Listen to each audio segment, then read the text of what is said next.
que está aqui para conversar com a gente. E vamos falar de saúde. Assunto do jornalista Daniel Cunha, que o Daniel descobriu que tinha esclerose múltipla, fez um tratamento convencional contra a esclerose, mas conseguiu se livrar dos sintomas da doença, seguindo uma terapia alternativa com altas doses de vitamina D. Vamos saber mais sobre essa terapia, conversando com o neurologista Cícero Galli Coimbra.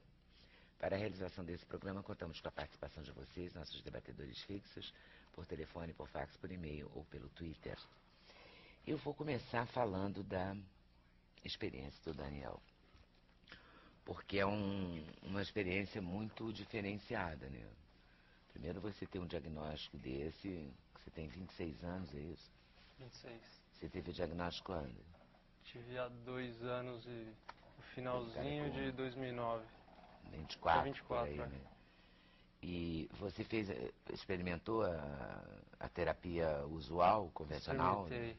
Conservadora, digamos assim. É o tratamento convencional, né? É o que praticamente todos os médicos vão indicar para quem for diagnosticado com esclerose múltipla. Então, comecei esse tratamento em 2010 e fiz por uns 4 meses, mas foi traumático para mim na época, assim, porque é um tratamento que é à base de injeções, é um medicamento injetável. Na verdade, são vários tipos de medicamentos, mas todos eles são injetáveis hoje que a gente tem disponível. Então, era um que eu tomava uma vez por semana e tinha muitos efeitos colaterais.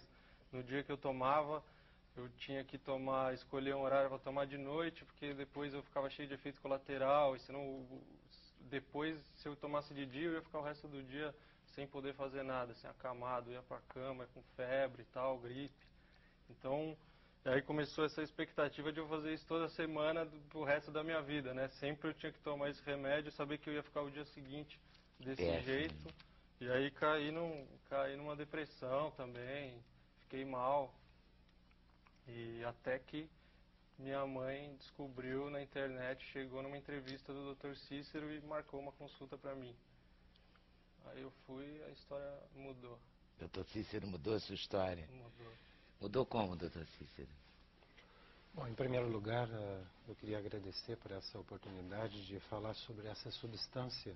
Imagina, nós é que agradecemos que o senhor consiga uma melhoria, né, num quadro de uma pessoa e de várias pessoas. Mais de 800 pessoas. Mas meu agradecimento por ter a oportunidade de falar a respeito dessa substância, que na realidade é um hormônio esteroide e que, por infelicidade, entre 1918 e 1922, foi chamada de vitamina D antes que se conhecesse qual era a estrutura química dessa substância. Mas que hoje é o principal determinante de saúde do mundo urbano moderno, né? Ela é uma substância que controla 229 funções em cada uma de todas as nossas células. É praticamente ter deficiência desse hormônio é praticamente um pré-requisito para se desenvolver qualquer doença autoimunitária, para se desenvolver câncer, para se desenvolver doença cardiovascular.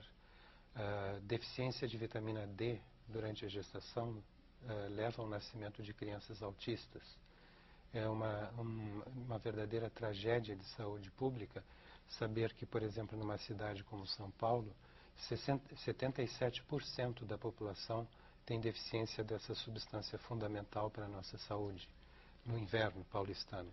Nós somos um país solar, né? Mas no mundo urbano moderno, infelizmente, o trabalho e a vida se desenvolvem entre 4 paredes, então não faz a mínima diferença se nós vivemos num país tropical ou num Se a gente morar no Brasil, morar na Noruega, não vai fazer muita diferença. Vai fazer alguma diferença, sim, porque lá os invernos são muito longos, né? Mas essa diferença foi muito diluída hoje em dia, porque as pessoas praticamente não se expõem ao sol, que é o grande produtor dessa substância no nosso organismo, né? E de tal forma que isso virou uma pandemia mundial. No início de abril, uma organização governamental norte-americana chamada CDC, Center for Disease Control, demonstrou que no inverno norte-americano, pode haver apenas 1% da população não deficiente desse hormônio fundamental para a saúde humana. De tal forma que você tem uma ideia da gravidade dessa situação num mundo em que hoje nós temos muitas linhas de metrô, muito mais do que tínhamos antes. Nós saímos com isso filme na janela do carro, nós colocamos protetor solar que bloqueia completamente a produção de vitamina D e temos a ilusão de que a vitamina D, por ser chamada assim de vitamina D, ela está presente nos alimentos, o que é um grande engano Equívoco. e confusão provocada por isso. Na verdade, então, quer dizer, a gente tem que passar a tomar sol. Sem dúvida alguma, Não isso é? é uma coisa fundamental. Tem que passar a tomar sol no horário correto, né? Que basicamente é o horário em que a nossa sombra tem a mesma dimensão da nossa estatura. Esse horário varia conforme a estação do ano, conforme a latitude em que A nós região nos do país encontramos, também. mas um parâmetro adequado é olhar a extensão da sua estatura. Se você colocar fator de proteção solar nesse momento, número 8, você reduz em 90% a produção dessa substância fundamental para a nossa saúde. 8? 8. As pessoas usam 50, 60. A partir de 15 você zerou a produção de vitamina D. Exatamente. Por isso se transformou numa pandemia mundial Doutor de Cícero, o graves senhor acha que proporções. nos exames de sangue, aqueles que os médicos, de modo geral, pedem, os médicos de família, ou até mesmo do SUS, quando vão fazer um check-up, pedem hemograma completo, lipidograma completo, a medição da vitamina D deveria estar incluída necessariamente? Sim, e infelizmente nunca está incluída. É, Infelizmente nunca está já incluída. é mais num patamar mais sofisticado, né? Exatamente. Esse é o problema também. A perda dessas 229 funções nas células do sistema imunológico torna o sistema imunológico completamente desregulado, de tal forma que ele tem dificuldade de reagir contra infecções e se permite atacar o nosso próprio organismo. E há evidências de que a falta da vitamina D acelera ou provoca o processo da esclerose múltipla? Sim, já temos mais de 3.500 publicações. É importante que se diga que há apenas 3 anos atrás eram não mais do que 750 publicações acumuladas ao longo de 40 anos e que hoje, em 3 anos, isso passou de 750 para mais de 3.500 publicações. Infelizmente, esse conhecimento não tem sido levado aos livros-texto de medicina e isso gera esse desconhecimento não só do público em geral, mas até da própria classe médica em relação à gravidade dessa O situação. senhor disse que a vitamina D não está presente nos alimentos. A quantidade é irrisória. Se você ficar, por exemplo, nesse horário que eu mencionei a você, exposta ao sol, vestindo uma camiseta regata e uma bermuda, porque você tem que ter pele exposta ao sol, em apenas 20 a 30 minutos você produz 10.000 unidades de vitamina D. No caso dos alimentos, você teria, para conseguir alcançar essa quantidade, você teria que tomar 100 copos de leite, o que é impossível para qualquer ser humano. 100 copos de dia? Não, para alcançar esta quantidade. E a gente precisa de 10.000, a gente precisa de quanto? Se a natureza não precisasse de 10.000, não formava uma quantidade tão grande em tão poucos minutos, né? Então, isso Então, assim, dá como uma ideia. medida preventiva, mesmo que você não tenha um diagnóstico ligado à esclerose, você falou em doenças autoimunes, né? Sim, perfeito. Então isso abre um leque enorme, né? Sim. Vai do lúpus, à artrite, todas elas. passei por tudo praticamente isso. Um pré-requisito ter essa deficiência para você poder desenvolver essa doença. Então é importante a reposição da vitamina D. Em doses adequadas, não nessa dose que é normalmente presente. A dose da esclerose presente. múltipla é diferente, claro, né? Não, a dose para todas as pessoas, uma pessoa adulta normalmente deveria receber cerca de 10.000 unidades por dia, né? O que é 50 vezes acima da quantidade que normalmente se encontra nas farmácias. Então, se correr o bicho pega, se ficar o bicho come, não tem saída? Não, tem saída. Precisa haver uma conscientização e por isso eu parabenizo a sua iniciativa, a iniciativa do seu programa, de que haja uma percepção por parte da comunidade, dos governantes, do público em geral, em relação à gravidade dessa situação. Eu lhe disse que em 20 a 30 minutos de exposição solar, você pode produzir 10.000 unidades de vitamina D.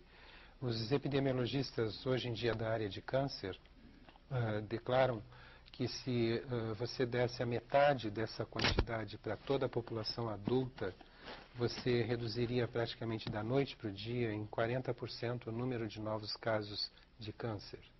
Então você tem uma ideia da gravidade da situação pela qual nós estamos falando. Você, se desse essa quantidade, muito dificilmente você teria pessoas com doenças autoimunitárias. Então, para a prevenção, essa quantidade é adequada. No momento que a pessoa já tem essa doença autoimunitária, você tem que dar uma quantidade muito grande desse hormônio imunorregulador que está presente nos organismos vivos há cerca de 500 milhões de anos e que infelizmente se inventou no mundo moderno que o Sol é um demônio e que nós precisamos nos proteger desse demônio e uma quantidade muito grande de pessoas está adquirindo doenças muito sérias por causa desse hábito infeliz de se fugir do sol em qualquer horário. É claro que quando o sol está a pino, a possibilidade de você desenvolver câncer de pele é real, mas todos deveriam ter uma mínima exposição solar de cerca de meia hora no horário correto, seja esse horário à tarde ou pela manhã. Nos horários que os dermatologistas liberam, né? Que é até tipo 9, 10 da manhã, não é isso? Perfeito, depois mas de 4 da tarde. infelizmente... Mas o problema é que o senhor tem toda a razão. A gente anda no carro com isso filme, não é todo mundo, a população, tipo, o trabalhador do carro, do veículo, o taxista, o motorista de ônibus, o passageiro, pega todo mundo. Todo mundo está protegido no metrô, no ônibus, né? Em casa. As pessoas deixaram de frequentar o parque, hoje em dia frequentam shopping center. As crianças não jogam mais bola na praça, elas ficam no videogame dentro de casa. Os pais ficam satisfeitos porque elas estão longe da violência urbana. Mas, infelizmente, por causa disso, nós estamos tendo 6% a mais de crianças com diabetes infanto-juvenil a cada ano na Europa. Doutor Cícero, essa terapia é aceita pelos seus companheiros, os neurologistas? Em geral, não. Nós estamos vivendo uma época de defasagem entre o conhecimento científico e a prática médica. E essa defasagem precisa ser rapidamente coberta.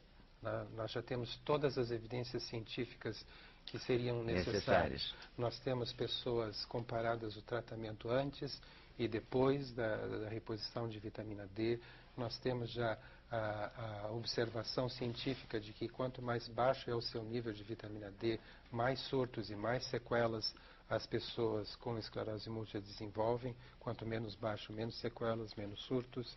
Nós temos já a evidência de estudos duplo cego randomizados, em que tem um grupo que recebeu vitamina D e outro que não recebeu vitamina D, os dois tratados com essas drogas usuais e mostrando uma diferença muito grande em relação àqueles suplementados. A vitamina D, quer dizer, a vantagem de tomar o sol é que também é barato. É verdade. É como medicamento. Né? É democrático também. A população praticamente toda pode, né? Mas existe a necessidade de haver uma mudança de mentalidade. Né? Isso tem que essa informação tem que chegar à população. Né? Agora, tomar leite, comer queijo, não adianta nada para essa questão? Não, nesse caso, até no caso da esclerose múltipla, é muito importante que se evite o grande efeito colateral de doses altas de vitamina D. Porque a vitamina D retira cálcio do intestino, do alimento que está sendo digerido no intestino. E ela pode, em doses elevadas, elevar muito essa concentração no sangue, fazendo com que o nosso organismo tenha que jogar esse excesso de cálcio através dos rins e durante uma passagem de uma grande quantidade de cálcio através dos rins pode haver calcificação do órgão, do rim em si, havendo como consequência perda da função renal. O que infelizmente então quem faz essa reposição e ter esclerose múltipla em altas doses, ela não é contraindicado o laticínio? Correto, a pessoa não pode, dependendo da dose que está tomando, ela não pode consumir laticínio. Mas para as pessoas de modo geral, para tentar não desenvolver doenças autoimunes, ou para tentar não ter algum tipo de câncer, como prevenção, tomar o sol regularmente e aí a restrição do laticínio não é feita. Não há problema nenhum. A pele regula a quantidade de vitamina D que o nosso organismo precisa. Já chegou o que precisava, ela desliga a produção. Olha que incrível, né? Incrível. O corpo humano é genial. Daniel, você sente a melhora? Você sente uma diferença? Sua vida mudou? Não, Como é pra mudou. você? Na verdade, o que aconteceu comigo, o meu caso específico, é que eu fui internado, eu tive a manifestação da doença, que as manifestações ocorrem em surtos, assim. Eu tenho um surto que não é um surto psicótico, é um surto, alguma função neurológica orgânico. começa. Então, o que aconteceu comigo, o lado direito inteiro parou de funcionar, assim. Eu comecei a ficar, estava fraco, sem coordenação, e de repente labirintite, foi uma soma de sintomas. E aí eu fui internado, fiz o processo que se faz normalmente, que é corticoide para surto. Então tomei corticoide e tal, depois passou. E aí eu nunca tive mais nada. Nem no tempo que eu estava tomando esse remédio, nem depois que eu comecei a tomar a vitamina D. Mas esse remédio me fez praticamente ter uma nova doença, né, que foi a depressão. Então essa é uma diferença forte. Mas com a vitamina D, para mim, aí, desde de 2 anos, desde então, eu nunca tive mais nada. E aí... Nem a depressão. Não, e a depressão... livrou Inclusive da a vitamina D se diz hoje que é antidepressiva? Isso tem mais de 9.000 publicações mostrando que níveis baixos de vitamina D provocam depressão, e se estima que essa é a causa da depressão que ocorre em países do hemisfério norte durante o inverno, né? Falta de vitamina D. Por isso que tem um alto número de suicídio na Suécia. Na Suécia, etc. correto. Por causa disso. Hoje em dia já existe suplementação dos alimentos na Escandinávia. Na Escandinávia já suplementa. Sim, existe uma É interessante porque é quase que, a grosso modo, eu não tenho nenhuma formação na sua área, mas na verdade, a gente precisa brincar que cultura de jornalista é cultura de script, né? Não é cultura médica. Mas a vitamina D está para o desconhecimento, é a mesma, essa reação assim de não aceitar, é a mesma em relação à vitamina C, né? Sim, Dr. Linus Pauling também ralou, né, para colocar a questão, né? Correto, mas com a diferença que nós estamos falando de um hormônio esteroide que tem uma potência fantástica nos seus efeitos, né? É você imaginar que se ela tem 229 funções nas células do sistema imunológico, você precisaria de, vamos dizer assim, para comparar, 229 medicações similares, cada uma concorrendo para produzir o mesmo efeito. Então você tem uma ideia da potência que ela tem, porque ela foi o recurso que a natureza levou milhões de anos para desenvolver, para manter o nosso sistema imunológico absolutamente regulado, trabalhando a nosso favor e não contra nós. Qual deve ser Tem um parâmetro no exame médico, assim, quando a gente fala colesterol tem que ser até 200 ou 180, triglicerídeos até não sei quanto, tem um limite, a vitamina D deve ser entre tanto e tanto? Sim, da idade adulta? Em termos de prevenção, essa abordagem é adequada, né? E a Sociedade Internacional de Endocrinologia recomenda que haja pelo menos 40 nanogramas de vitamina D por ml. E a média das pessoas com esclerose múltipla tem 14. Você entrou em depressão quando recebeu o diagnóstico ou durante o tratamento? Quando começou o tratamento, quando eu vi que... O diagnóstico, lógico, que foi... Foi uma tijolada, né? Deve ter sido. Foi um processo, né? Foi a soma das duas coisas. Mas... uma coisa que eu não falei que eu gostaria de falar é que depois desse tempo depois que eu percebi que eu tive a consulta com o Dr. Cícero e entendi que ele me passou exatamente o que era o tratamento e quais eram os princípios e quais eram as origens desses estudos dele e tal, foi uma coisa que para mim foi muito...